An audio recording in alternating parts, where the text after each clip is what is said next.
सभी विद्यार्थियों को नमस्कार। अपने इस YouTube चैनल पर आपका स्वागत एवं अभिनंदन।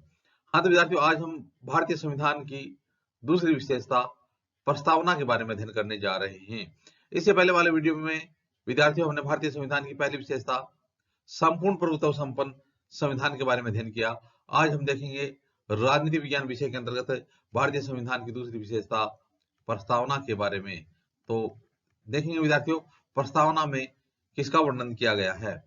तो शुरू करते हैं आज की प्रस्तावना। भारतीय संविधान के मौलिक उद्देश्यों व लक्ष्यों को संविधान की प्रस्तावना में दर्शाया गया है। तो भारतीय संविधान के मौलिक उद्देश्य व लक्ष्य किस में दर्शाए गए? भारतीय संविधान की प्रस्तावना में दर्शाए गए हैं। Doctor KM. मुंशी ने प्रस्तावना को भारतीय संविधान की राजनीतिक कुंडली कहा है। तो पहला प्रश्न तो यह बनता है कि भारतीय संविधान की राजनीतिक कुंडली किसे कहा जाता है? तो भारतीय संविधान की राजनीतिक कुंडली भारतीय संविधान की प्रस्तावना को कहा जाता है। दूसरा प्रश्न यह बनता है कि भारतीय संविधान की प्रस्तावना को राजनीतिक कुंडली किसने कहा है? तो इसका उत्तर हो जाएगा डॉक्टर के.एम. मुंशी ने भारतीय संविधान की प्रस्तावना को संविधान की राजनीतिक कुंडली कहा है। किसने? Doctor KM. मुंशी ने। इसके महत्व को देखते हुए इसे संविधान की आत्मा भी कहा जाता है। तो भारतीय संविधान की आत्मा किसे कहा जाता है?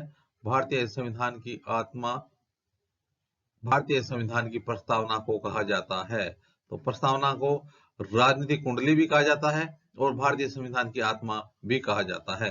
प्रस्तावना के शुरुआत में हम भारत के लोग, भारतीय संविधान की प्रस्तावना शुरू होती है हम भारत के लोग इन शब्दों से।